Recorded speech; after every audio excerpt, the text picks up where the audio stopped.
First of all, thank you so much for coming here, okay, and finding time to have this interview with us, okay? And to begin with, I would like to explain education to employment program in the simplest way to someone hearing about it for the first time. Yeah, thanks also for the invitation. I mean, the first, connotation which I have, the E2E, is actually to help a young person really to bridge the classroom into the real work. So that means we want actually to support the transition process. And I think that is the most important element which we are supporting, because everybody, in the life, finished at some point school, and then it's a big question, how do I enter into real work? Yeah. And as you can imagine, in Serbia or elsewhere, quite often there is someone has a bit of a connection, but here we are really trying to help a young person, to figure out how to enter actually into real work. Yeah, and their future life, right? Okay, the program has been running for years and has gained significant experience. Looking back today, what would you highlight as the biggest change that education to employment has brought? Has the way young people think about work changed, and has the way employers think about young people changed as well? Yeah, that's actually a really good question. I mean, when I started, to be honest, and really open, it was absolutely a niche. Yeah, so we came into Serbia 10 years ago, and we started with career guidance, and actually nobody was speaking about it. It was actually not in the topic. It was not regarded as an importance. You can also say that back then it was a high youth unemployment, and there was a lot of labor on the market. So you can also feel that there was not so much a big need from companies to invest. And now what I see is the mindset change. Yeah, you see that actually human resources, young people, they are worthwhile to invest in, and I think this slowly change also on different institutional level, on local level, is filtering through that you need to invest in the future of your country, which are the youngsters. And I think this is actually the biggest change, which makes me also really happy to see that this topic of career guidance is now in the center of the, Serbian mindset. One of the important aspects of the program is cooperation with companies. How willing are employers today to invest their time and knowledge in young people? Yeah, I think like previously said, we had, when we came to Serbia, I had a lot of difficult discussions, to be honest, with CEOs, while they were kind of complaining that people are leaving actually Serbia, because, they were seeing that in Germany, in Switzerland, there were better job opportunities. But when you look actually behind the surface, you see that quite often employers were not providing decent employment options. They had I call it chain contracts. You start with the 1 month, you start with 3 months, 6 months. And quite often, let's be honest, when you're young and you want to establish a family, then quite often you will not have the opportunity to ask for credits. So what I see now is that companies are aware that if you want to attract young person and to keep actually the workforce, you need to invest, and you need to be also a better employer, which means you need to provide also more opportunities for a young person to stay in the country, to stay in the municipality. And I think this slowly mindset change is happening. But it took also, to be honest, 8 or 10 years, where I would say. And it's a slow process. You cannot say this is happening overnight, but I think now companies and also, to be honest, the institutions are where you need actually to invest in a young person. And I think this is a really good change. Yeah. People lack practical experience, right? While companies lack workers. Where do misunderstandings between young people and employers most often arise? Yeah, I think like you described, I mean, quite often the companies are having this perception that a young person needs to come with a already skill set. And quite here, what I see in practical terms is that the expectation on both sides is not aligned. Yeah, a young person has maybe some expectations gained through social media content and whatever, that, a job needs to, you immediately need to become a manager. When I came here, it was like, I need to be a manager. And I'm like, no, actually, you need to climb up, slowly the career. You need to gain the experiences. And I think this is something which also the company needs to realize, that you have a young person which you can actually invest in, you can also form, and that the young person needs also to be, I would call it even giving a bit time to develop your skill set. And this time needs, depending on the personal, characteristic, but you cannot expect that overnight. And this kind of soft element, and I would even say it now, because a lot of people are forgetting how to communicate, so it's always a communication challenge. When you see what are my expectations as a person, and what is actually the company offering me. And I think now you see that this alignment is slowly happening, that even here in Portugal, you have a really good employers, which are, for example, I visited a couple of times in Malta, and I think it was really interesting to see that they are realizing in order to attract workers, you need to give and you need to have also good reputation towards them. So I think this kind of alignment of communication and also expectation is really needed nowadays. Yeah. Nice. Career counseling is an important part of the program. Why do young people today need support in choosing their profession and career path? Is it more difficult to choose a profession today than it used to be? I would clearly say yes. I mean, when you look maybe in our parents or even on our own, let's say, way how to exit school into the work, there was, let's say, a limited number of occupations, and now with the speed of complexity and even now AI coming in, I see a big change in the world of labor. Yeah, that means that you have occupations who are maybe also disappearing.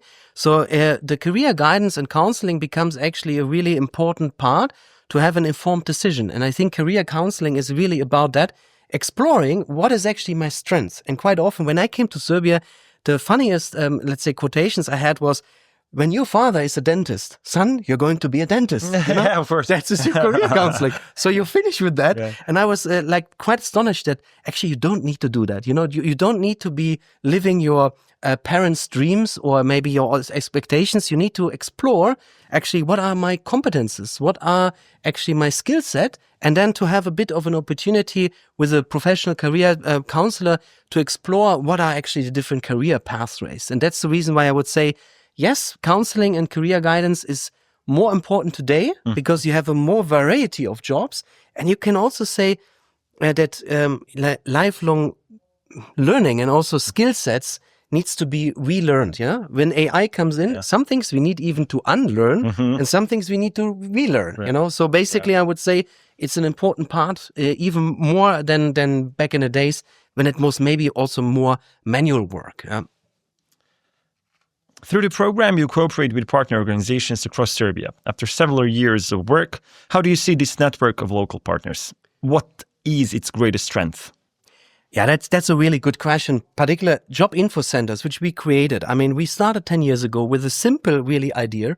And the idea was we lack in Serbia, I would say, professionalized career guidance and counseling services. So what we started with is actually piloting different instruments and tools.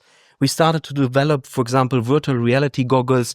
We have QR codes. We asked to be honest, I asked myself, what are actually youngsters looking? And then we figured out they were looking social media stars. So and we invited some guys like Luca to actually promote certain occupations. So what we established actually in the last 10 years is a network of job info centers. We started in 3, 4, 5 cities, mainly in the south, in Kneževac, in Novi Pazar, in Kruševac.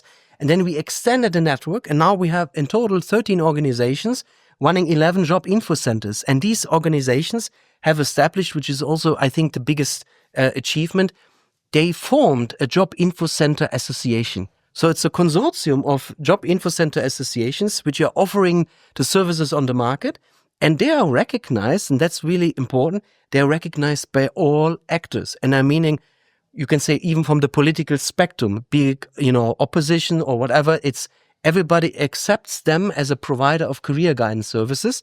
And I think this is one of the biggest achievements, and also where I see, particularly in Portugal, when I came the first time, I saw local patriots to work here to change something, and that is also kind of inspiring that we see this kind of glimpse in the eyes. And I like to work with people who have to want to do something good for their communities. And I think this is something which I'm also personally proud of. So we have these, I call them local change agents. Yeah, call them change agents because they want to bring in something good of value. Yeah, and I think this is something really cool.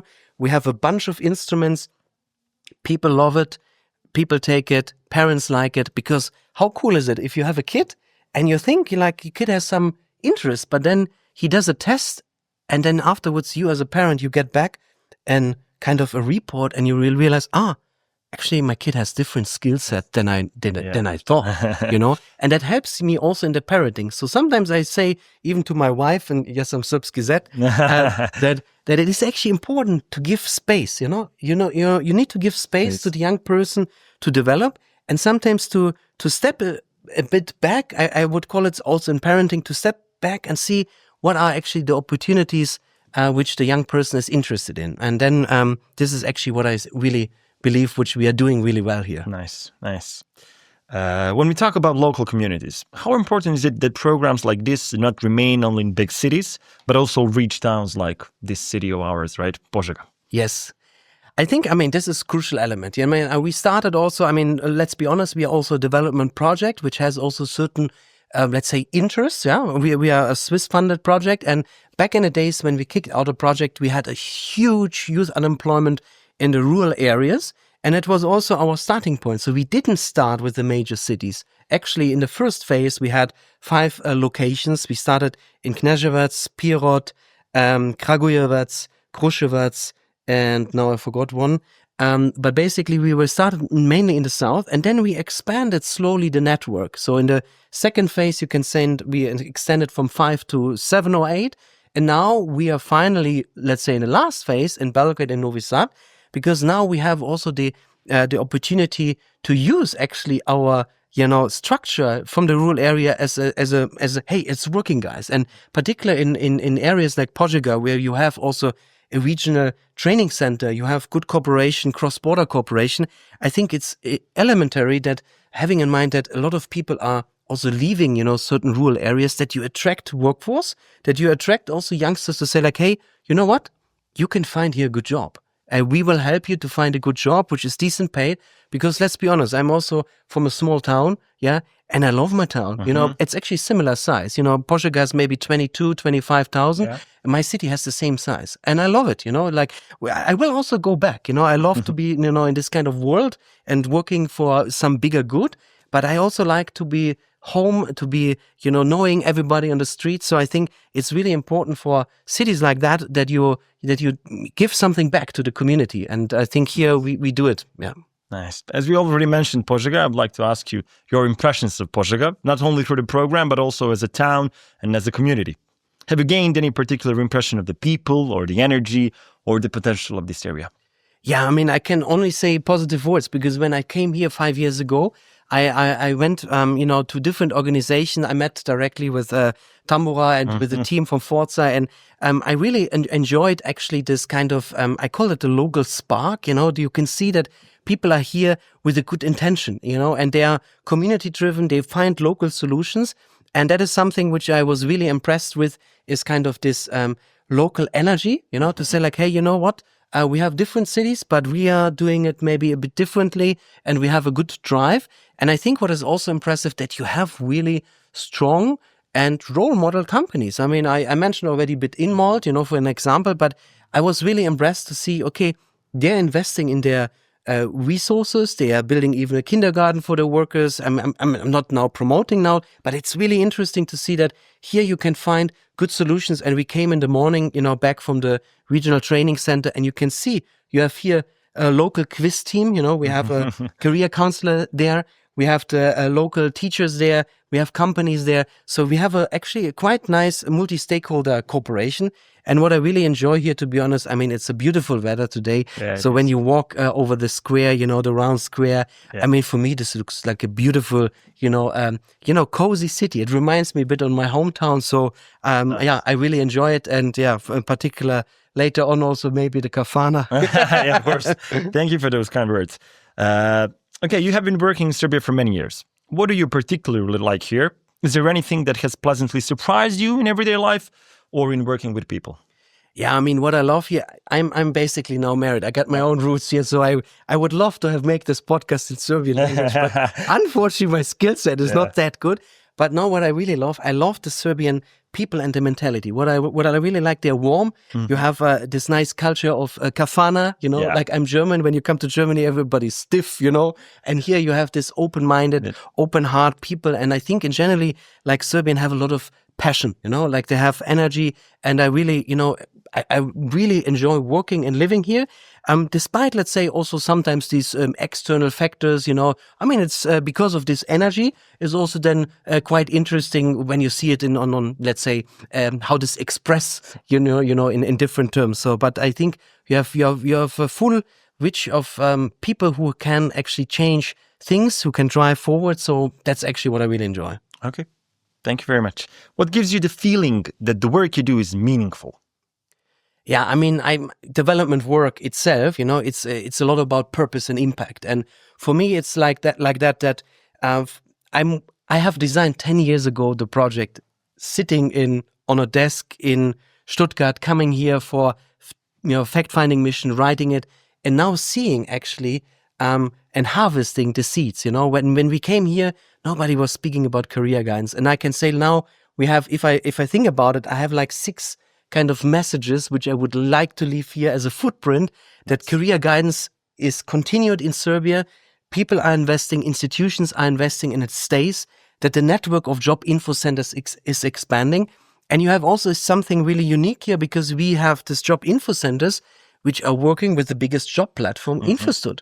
So basically, we have a really cool kind of setup where Infostud is providing and hosting these competence tests. They are kind of diagnostic tests on the market. So we are providing, helping young people to explore who they are. And this kind of thing we can leave actually in Serbia long when the project is finished. So I'm pretty sure that this kind of network of organizations with a clear vision will stay longer. And this is really driving me. So I want to know when I'm, at some point, maybe I never leave, who knows? But I really like to see that when we finish the project, that these ideas are living in people and they're continuing with it. And I have a lot of positive response also from colleagues from Forza, from different people. It's like, hey, Oliver, what we have been developing here, we will continue, we will find our way through it. And that motivates me a lot, to be honest, to see. I would not, if I even really be honest, I love my job. I cannot even say that I would do anything in the world than now doing this project, because I'm so curious to see these, let's say, embedment and changes. And I'm really looking forward even to see in 2 years, who's still standing inside of us and, continuing with the ideas. Yeah. Nice. When you meet young people through the program, what do you notice most in them? Is it insecurity or ambition, fear or energy, curiosity maybe? Yeah, I think quite often I would say a young person, they have basically also a bit of an uncertainty about, what are actually their competences and skill set. They have sometimes even, certain, let's say, ambitious, which are maybe projected by social media, When you see a lot of social media stars, you think, like I told you before, everybody wants to be a manager, when you ask, so people, they want to become quickly, climbing the career or whatever. And I think sometimes a bit more, give yourself chance to explore who you are and also the occupations. To be honest, I have been a cornerbar, I have been working on fields, I have been a tennis teacher, I have been doing different kind of jobs. And then, it doesn't, the first job doesn't need to be, the final job you're working all your life. So basically be open, and also trust your own competences. So give your chance or self time to explore who you are. And then also to go and test it, because quite often when I also hear a bit longer, then people are good in talking, but let's do it. Let's try it out, and this is something which we also in career guidance push forward. We say like job shadowing, try the job, go out, try in the school to organize with the company 1 week or 2 weeks, let's say we call it an internship or job shadowing, that you can sniff. Is this something for me or is it maybe not, And this is something which I would say to a young person, believe in yourself, also try to figure out who you are, and then also give yourself a bit time to explore different things, Don't be, disappointed when something is not working out, because, the most thing you learn is actually also through failure. And I think this kind of positive failure culture is also something which I really think is needed, fall forward, Don't look back too much with grief. Just, okay, this didn't work out. Let's move forward. Let's take the next step. And I think this is something which I think people should also, continue doing. Yeah. Nice. And Oliver, finally, if you were to send one short message each to young people, employers, and local communities, what would you say to them? I would say like youth employment is not, the let's say the obligation of one actor. It's actually everybody needs to work on a one goal and make, like I said, a step forward to each other, because we need the school, we need the career counselors, we need local, let's say, patriots to provide that opportunity. So I would say if you have one step forward, not looking back too much, but giving an opportunity like we had now in the school to say like, we need a different set of, let's say opportunities where we can give a young person. So I would say step forward, do it jointly and take the dialogue. Sometimes it's good to be in a dialogue and to see what the other perspective is. But jointly, we usually say it's actually, I think even an African acronym, they say like, if you want to go quick, go alone. If you want to go far, you go in a group. Yeah. And that's actually quite nice, the metaphor. Think about it, you have different stakeholders, but if you want to go far, let's move together, but let's move forward. Yeah. Thank you so much for these great messages. Okay. And thank you once again for finding time to speak to us and to do this interview. It was a pleasure. Thanks a lot. That was really a pleasure of mine. Thanks. Okay.